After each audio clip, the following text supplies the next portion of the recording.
Hey there. Welcome to the Pine Island Experience podcast. I'm Joanna Anderson with my husband, Trygve. Each of our episodes will be conversations with fellow Pine Islanders.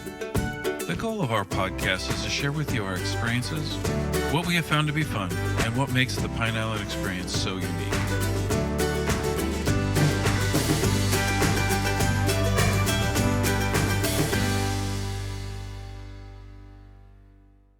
The 2,400 acres we have, a lot of it's mangroves. So, we pretty much got the mangroves protected. The focus now is got to be the uplands. The uplands is two things. It's number one, it's prime development, because if you're going to develop island, you want the uplands. But at the same time, it's the true part of Pine Island. So if you develop the uplands, and there's not a whole lot of the natural pines left on the island, there are a couple areas, one being right across from the Winn-Dixie. There's 55 acres there that is a beautiful piece of property. It is in a family trust, 13 members that we've been negotiating with for about 5 years now.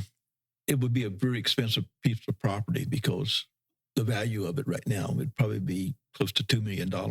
We don't have that kind of money in our organization to buy that. A developer could buy it and put in 50, 60, 70 houses, which would be a disaster because it is a prime Pine Island, natural big pines. I walked it with the owners and some of our members, and it is a gorgeous piece to preserve as natural Pine Island. Lose sleep at night trying to figure out how I can rally to get enough money to buy that from these people. Robert Ballard, president of the Calusa Land Trust, was explaining how difficult and how expensive it is to acquire land on Pine Island.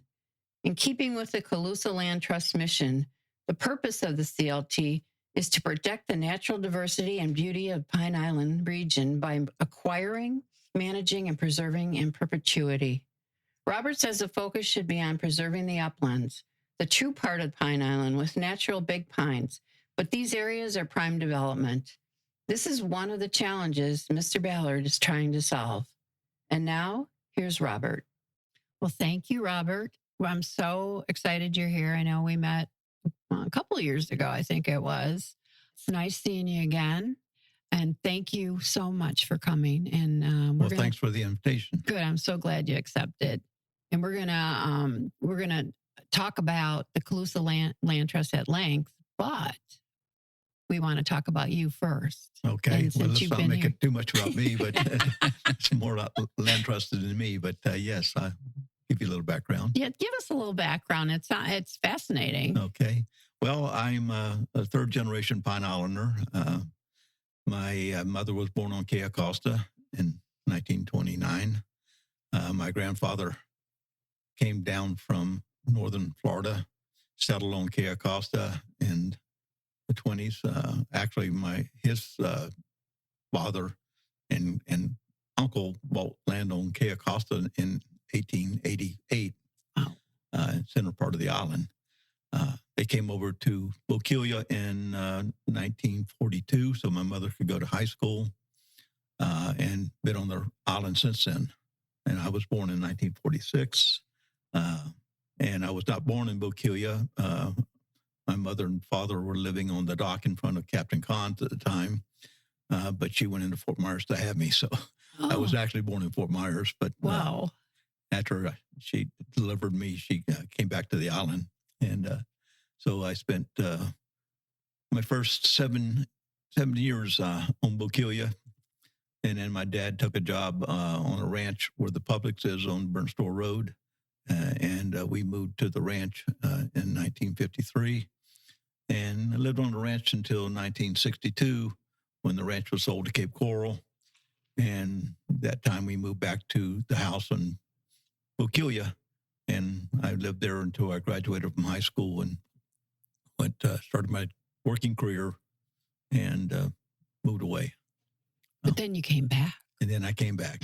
Yeah, moved away to see what the outside world looked like, and spent 31 years in New England, and came back in 2000 and been back since then. Very good year. So you've been back quite a while. Yes. So what kind of work did you do while you were in New England?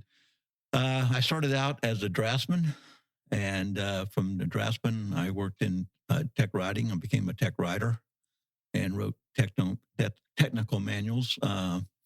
And then from there, I went into technical sales and became a salesman, and sold plasma cutting equipment, metal cutting torches, mechanized cutting equipment, and came back to Florida working as a salesman for a robotics company. And they went under a couple times. And I worked construction in Florida for about 5 years. Did not want to go back to New England.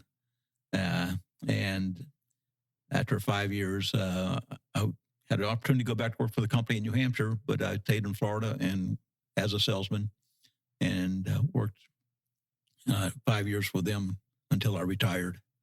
And I retired in 2013, and been here since then. Because the next thing I was going to ask you is, how did you discover Pine Island? You were born here, you know. Yeah, my mother. Yeah, I was shown it early on. Yeah, It is an attraction, though. It's interesting about you're not the first person who had roots, at least in this area in Southwest Florida, and they try other parts of the country, and it seems like the vast majority end up coming back.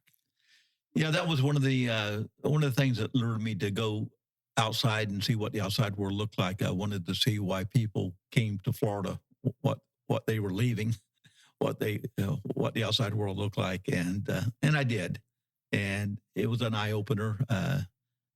I first left here. I went to Connecticut and lived in Connecticut for 5 years, and I call it my tour of duty.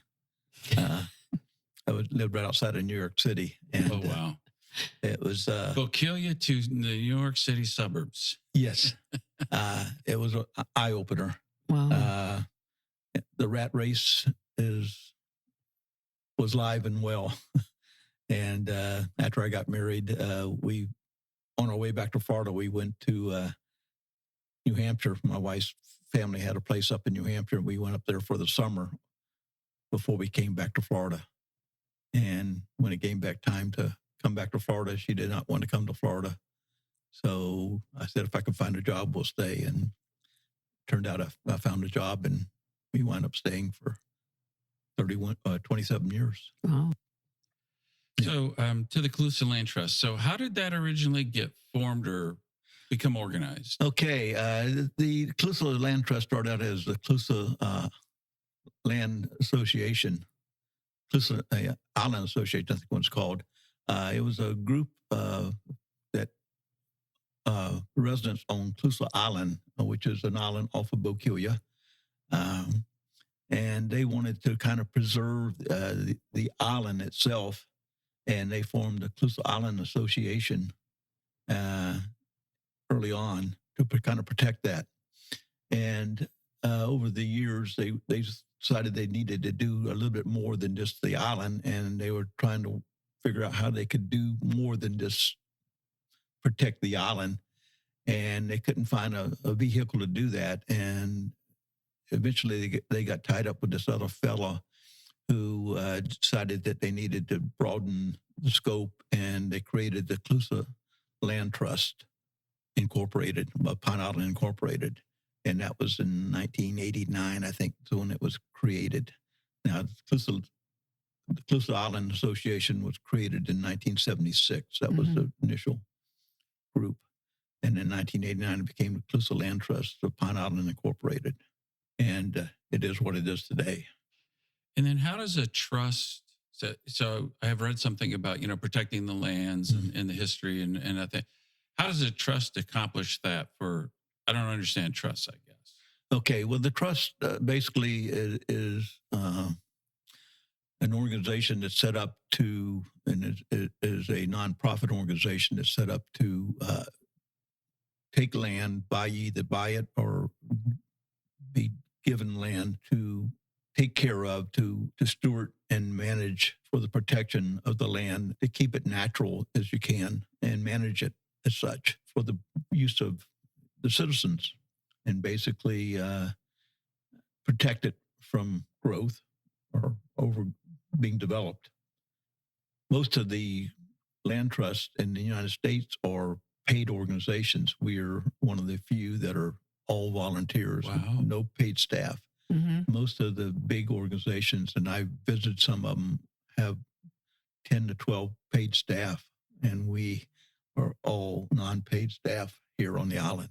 So we are kind of unique. We belong to the Land Trust, National Land Trust Alliance, and we balk about trying to get recognition or as part of that organization, because most of those people are organizations that are paid organizations, and we are not a paid organization, so we don't fit into that big category. Okay.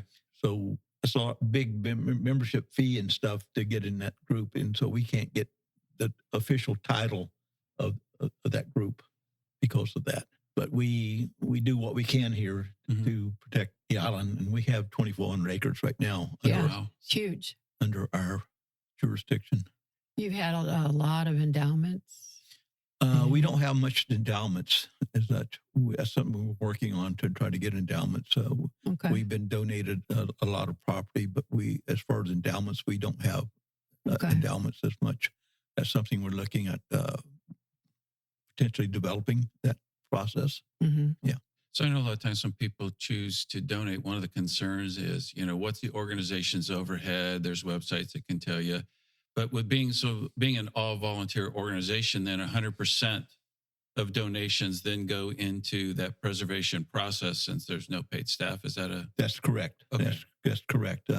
Everything goes into either preserving the land or buying land to preserve, or managing that land.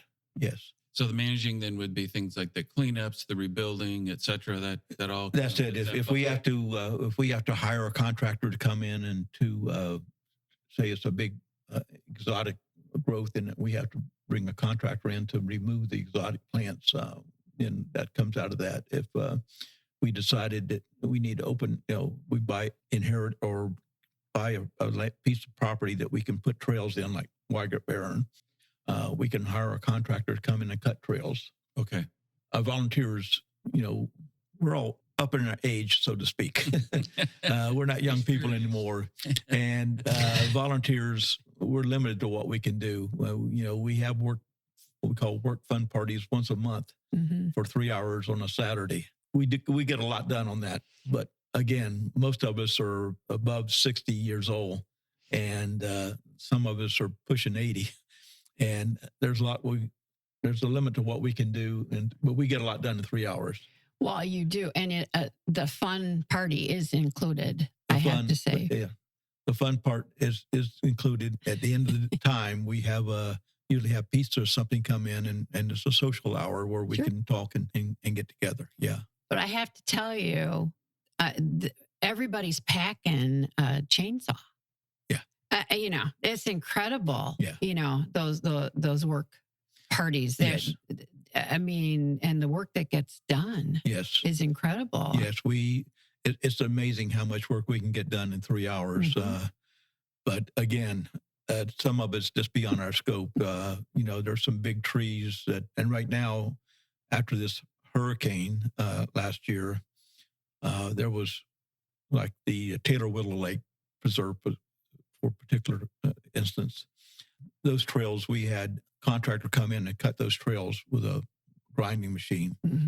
When I laid those trails out, me and another fellow laid those trails out, we had to crawl through the palmettos to flag the trails. They were so big and so thick. And when he came in and ground the trails out, the hurricane made it like a mesh of trees overlaid it. And it was almost like you had to crawl through them again. Wow. The trails were disappeared.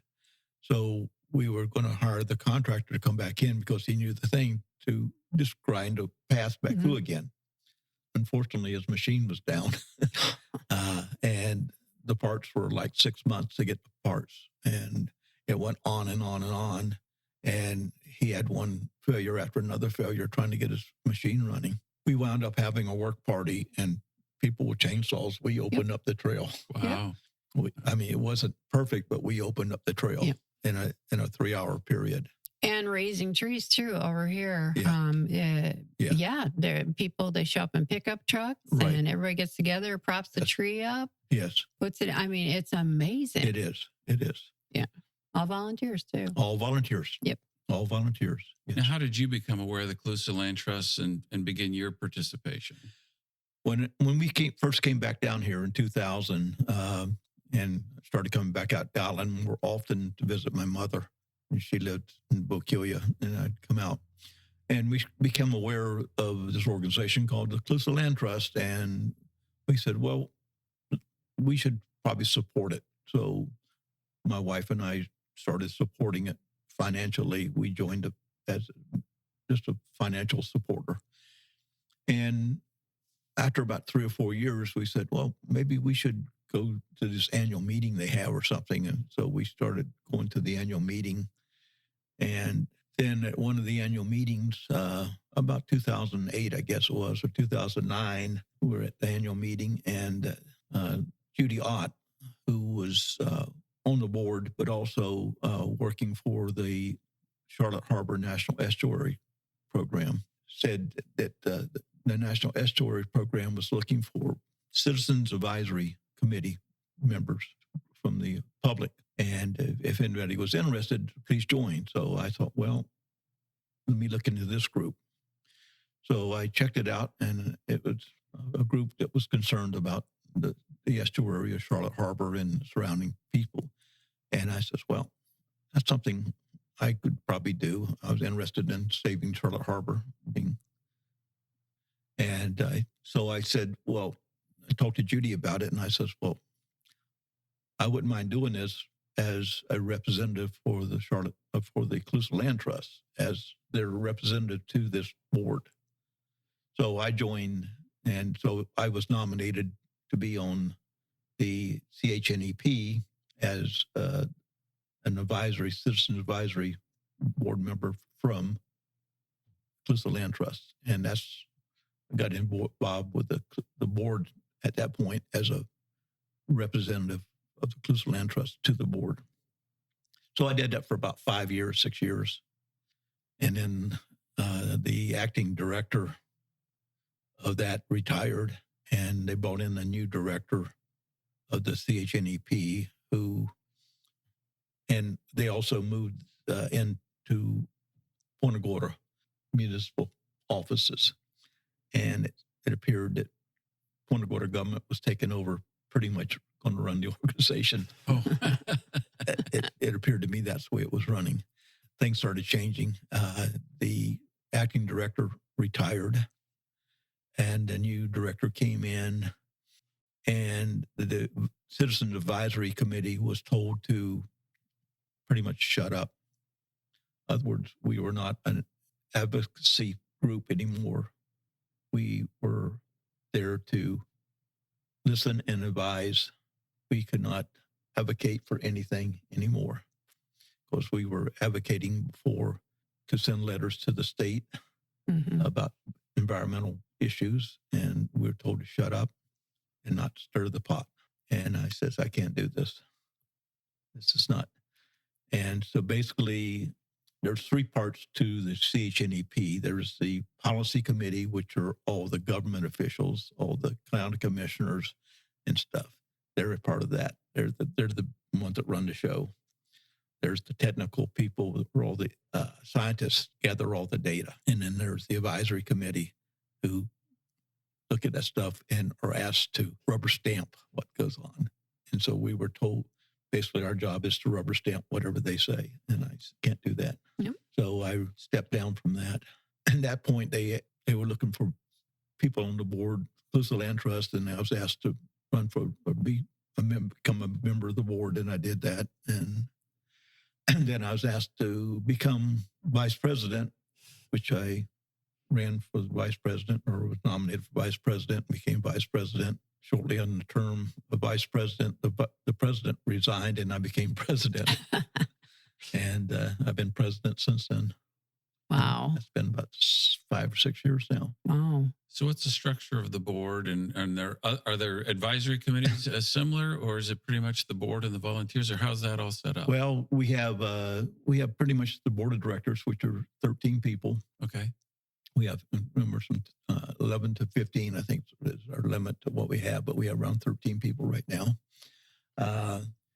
We have the acquisition and planning committee, which reviews potential property for purchase, and we have a criteria for evaluating that property to make a decision on whether it's worth buying or not. Because we don't take everything that's given or brought for us, or offered to us. We look the gift horse in the mouth, and sometimes we do not take the gift horse.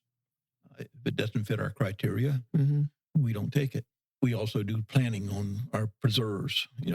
We have a short-term planning and a long-term planning on our preserves, what we're going to do with them. That's something that I set up when I became president. I said we got to have, and that's the other thing I did since I became president. I said, we got all these land, we need to open it up to the public. Basically, all we had the St. Jude Trail here. That was pretty much all we had for open to the public. And I said, we got these other preserves. We need to open them up to the public. We need to make trails. We need to make them accessible. So now we have the Wygert Barren, and we have Taylor Willow Lake, and we have the Chapin Preserve, and we have the Dobbs Preserve, all open for public. Yeah, and people love to hike. Yes. And see the eagles and the wildlife. Right. Yeah. And that was it. And that was me, is opening up. And the whole point is we're not making a park. We're making preserves. So they're natural. They're as much natural as we can be, and open up as limited as we can to make them accessible, but not make them a park. We're not making paved walkways. We're not making ADA accessible. You got to be able to get into them, and to try to protect them. And so we try to keep the exotics out of them, which is, if you know, on the island, it's a full-time job. It's a lot of work to try to keep them. Yes. Keep them out of the, keep them down. Then we have what we call the clothesline, which is our commercial selling part, which they sell the T-shirts and stuff. Oh, okay. Then we have the publication, the duck committee, fundraising, that does the duck. And we do also have the annual rummage sale. Right. So that's two different committees on that. But pretty much that's, and then of course we have the finance committee. And you have some paddling too. Well, we have offered paddling. We call it the Peter Ordway Outdoor Adventures. Yeah, that was done by one of the previous presidents. He was kayak and canoe business for a while, and offered paddling things. So they created this thing called Peter Ordway Outdoor Adventure paddling thing. So we have that in the wintertime. Yeah, it's pretty popular. Yeah, it's pretty popular. And you have great places to launch kayaks. Well, we picked places to go. A few years ago, it used to be the kickoff was over at Fish Eating Creek. It was just a pretty good haul from here. It's about 80 miles, 90 miles from here. But if you've ever been to Fish Eating Creek, it's a beautiful place to go for kayaking. But you got to get the water just right too. Sometimes it's pretty low and it's kind of hard to maneuver. Other times it's water's high. It's great. But then, around here, they try to pick a place that is accessible and easy to get to. Some of our places, like the Fritz Park place, which goes out into Big Jim Creek, that's pretty much become a disaster and grown up and stuff. You can't get in there anymore. Smokehouse Bay off of the Chapin Preserve is being opened up now. It will be another place we'll be able to do it. But the Calusa Island thing is a very popular venture. Yeah. The Jug Creek. Yeah. So with your work fund parties, I mean, 2,400 acres is no small task in terms of, are those year round or primarily in season, or how is that? They're in season. We were having them September through July in the past. But as I say, most of our people are in the 80s, 70s, or 80s, 60s, 70s, 80s. And it's getting to be, June is tough. Yes. Yeah. September's tough. So in the last year or so, we cut back, and May is our last one, and we don't open back up until October. Okay. Yeah. So we trying to cut the summer out so the humidity gets so high and stuff. We don't want nobody passing out from heat stroke, And is it like the first Saturday of the month, or is It's there the second Saturday of each month. second Saturday of each Second month? And it's Saturday of each month. advertised on your website, right? Yes. And newsletters. And then I have a list of volunteers if you go, and I send out a thing to everybody on the list. So we have like 3 ways of doing it. We publish it in Eagle. Uh-huh. You can go onto our Facebook page, Right. and I do it on a email site. Yeah. The email is great. Yeah. Yeah. And then our website has not been updated as much as we'd like to do it. It's kind of hard to keep the website up. The lady that does that has moved away from the island. She's moved out to Iowa because her mother had health issues. And so the correspondence there is kind of hard to keep that up to date on the current events. So it's not worked out as well as it should be. But it is a nice website. Yeah. I like it. It's very well done. Yeah. And she's done a nice job doing it. It's just hard keeping it updated. Keeping it current. And, it's been my responsibility to keep it updated. And with everything else going on, I've not been very good about keeping her informed. She does a good job once we get it to her, but I've not been very good about keeping her updated, and I haven't found somebody else that wanted to step up and keep her updated. So it's kind of hard to do that. In the shop on there, I noticed you can get the nature lovers, guide, which is great. And then the T-shirts are adorable. Yeah. And you can the hats. Yeah. So she has to rotate. She's limited how much stuff she can put on the website is available. We can't put everything on there, so she tries to rotate what's available on there. Yeah. So maybe let's talk a little bit about the membership and dues or fees or whatever, and different kinds of things that you folks offer. Well, the membership is pretty simple. Right now, we went to a yearly annual membership. Before, it was all over the place, but now it's a January to December membership, and it's pretty straightforward. It's a $25 membership, and for individual, and family is maybe $50 for family membership, but it's pretty reasonable. And it goes for a year, and out of that, that money goes into helping maintain the preserves and stuff. And you get a newsletter. We try to get a newsletter out quarterly, let you know what's going on. Are there any new events coming up or that you're aware of? A new event, well, we will be at the Stone Crab Fest. Oh, cool. Coming up.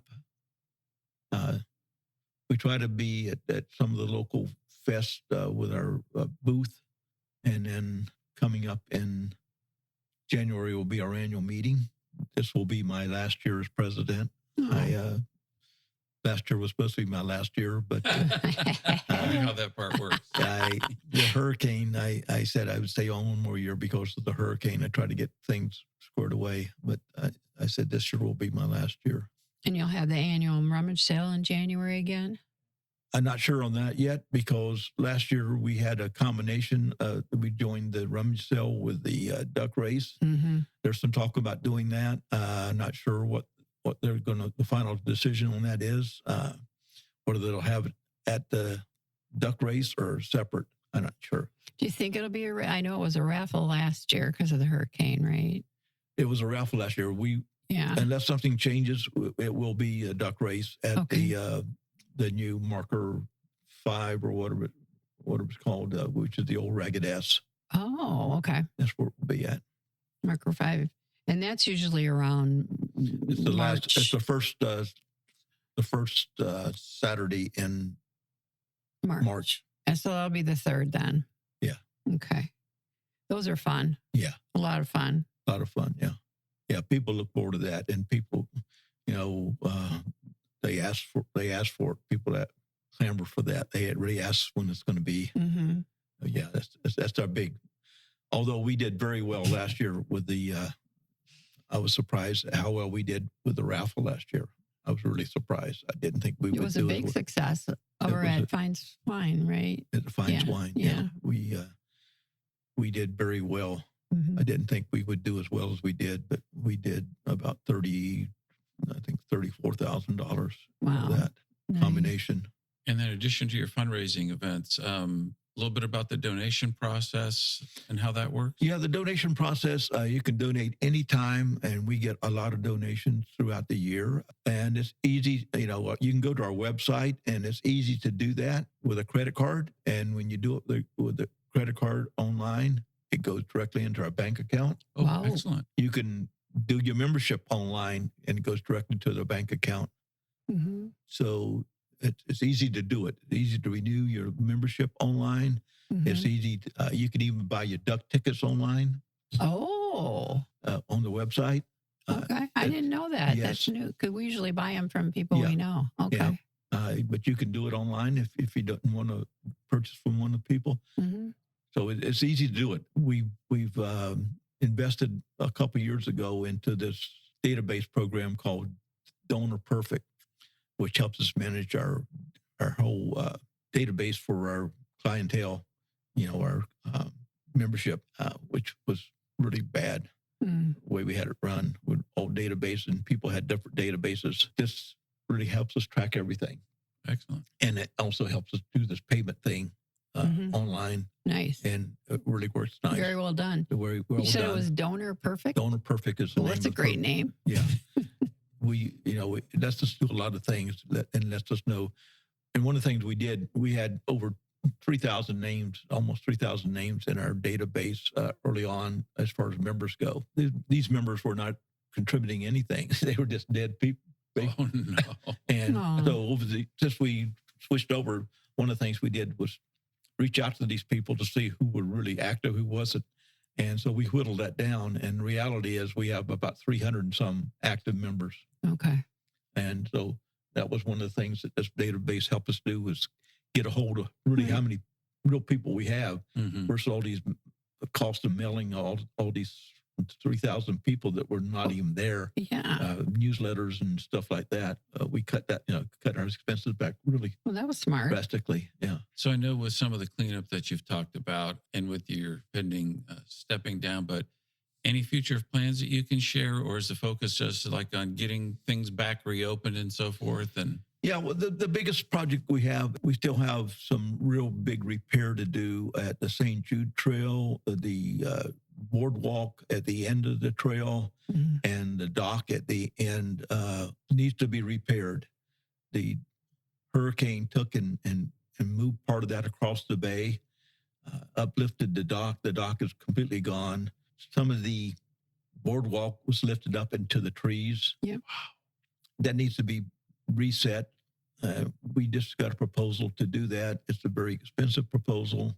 We only got one response to our request for bids, and we need to move forward on that. We need to get that repaired. So we will probably have a fundraiser event or at least a program to try to generate money for that. Yeah. And get that started. Yeah. And get that rebuilt. That's a big project, but we need to get that done. The other issues, we got 4 properties that we're going to be talking about. Property on the island is very expensive right now. I was going to say, and that was a question I was going to ask. I know I don't know anything about real estate, but I know a couple, 2-3 years ago, prices were, I mean, you could put a home on I'll make up a number for 300,000. I mean, they were getting bids for 400,000, like they're, way Right. higher percent. Yeah. So that's got to then roll down to an organization like yours where the land has, even undeveloped, then has a perceived higher value or actual real value. Yes. And we the 2,400 acres we have, a lot of it's mangroves. Okay. So we pretty much got the mangroves protected. Okay. The focus now is got to be the uplands. The uplands is two things. It's number one, it's prime development, because if you're going to develop island, you want the uplands. But at the same time, it's the true part of Pine Island. Yes. Yes. So if you develop the uplands, and there's not a whole lot of the natural pines left on the island, there are a couple areas, one being right across from the Winn-Dixie. There's 55 acres there that is a beautiful piece of property. It is in a family trust, 13 members that we've been negotiating with for about 5 years now. It would be a very expensive piece of property because the value of it right now would probably be close to $2 million. We don't have that kind of money in our organization to buy that. A developer could buy it and put in 50, 60, 70 houses, which would be a disaster because it is a prime Pine Island, natural big pines. I walked it with the owners and some of our members, and it is a gorgeous piece to preserve as natural Pine Island. Lose sleep at night trying to figure out how I can rally to get enough money to buy that from these people. But two of the members of the family would like to keep it in a preserve. The other ones want the money, but they haven't sold it yet. So it's hard. It's hard. And then we're talking about two pieces on the Bokeelia end. One's in a family that I grew up with, that the family's owned the property since the 1916, 1917. It's now gone to pot, so to speak. It's grown up, but it could be a very beautiful piece of property. It's about 10 acres. And I just met with one of the grandsons just before I went to North this summer. He's interested in trying to preserve it. So he was going to talk to his other family members, and we'll see what that goes. It would be nice to preserve some of that. Absolutely. Yeah. And there's another piece across the road from that has been cleared of some of the exotics, but they were asking a big chunk of money for that, and the board members were balking. So the board would not overspend for money for property. Very, very conscientious about spending money, overspending. So we're very judicious about how we spend our money that is given to us. We will do what we can. Yeah. Yeah. Is there anything else about the Calusa Land Trust you'd like to share that we have not yet asked you? Well, I would say that if anybody is interested in trying to protect Pine Island, this is one of the ways to do it. We work with 2020. When they get a chance, they have more resources than we do, and sometimes they are able to buy property, and we support them most of the time when it looks like something that's in the good interest of Pine Island. We support the Sanibel Captiva organization at times in their endeavors.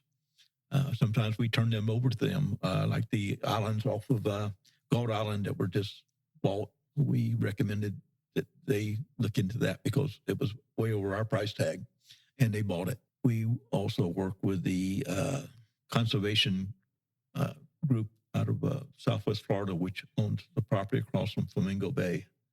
We are in close contact with them. So we work with other groups trying to do what we can to save the island. Yeah. Say we are a nonprofit, we're a small group, and we're limited in resources, but we do what we can. And we need the support of the island, and we need people to come out and help us. And we get a lot of help from island people, but we also get a lot of help from people off the island and snowbirds. We appreciate everybody that help and contribute. To learn more about it, which preserves would you suggest they go to? And I would say the Wygert Barren Preserve is a very good preserve. The St. Jude Trail is a very popular one. The Taylor Willow Lake, when we get that back in shape, we did a last minute effort in the springtime to get that back up, but it's not in great shape yet. This year we'll get it back in good shape. That would be a beautiful place to go. That's by the Catholic Church and on the island. Mhm. Those are the three. So maybe the start three there. major ones Yeah. to look at. The Dobbs Preserve, Mhm. which is up by Tropical Point, Yep. is a short walk. It's not a bad little walk. Mhm. We put some boardwalks across there so you can do a short walk on that. There's beautiful sunrises out there. Yeah. Yeah. Yes. So they can go out there. So those are four Yep. ones that And then go on your website to see where all the Yes. preserves and trails Yep. and kayak launches are. yes. Yeah, that's And perfect. we have brochures from most of them. Dobbs Preserve, we do not have a brochure yet. Working Okay. on that, but most of the other ones have brochures with trail Yep. maps on them. Yes. Super. Well, we appreciate you coming out, talking to us about this today. And we were looking forward to this for quite a while. So I'm glad you made it. And welcome home. Well, thank you. You're going to be busy. Yes. You're going to be very busy. Yes. I always am. Yeah. I've already been busy since 3 days I've been back. I've already been repairing Yeah, stuff. And we were waiting for you. been repairing gates and stuff that have been damaged since I've been gone. So, yeah. Well, it's shaping up beautifully. There's new signs and Yeah. benches. And Yeah. so Yeah. very nice. Thank you so much. you're welcome. Thank you. We hope you enjoyed our Pine Island Experience podcast. If you have any ideas for us, people to interview, or any comments, please feel free to email them to us at pineislandexperience@gmail.com. That's pineislandexperience, all one word, @gmail.com. Don't forget to like us, and you may subscribe to this podcast using all the major catchers like Apple iTunes, Google Podcasts, and Spotify. Thanks again for listening, and remember, island life is a constant vacation. We'll see you on the next podcast.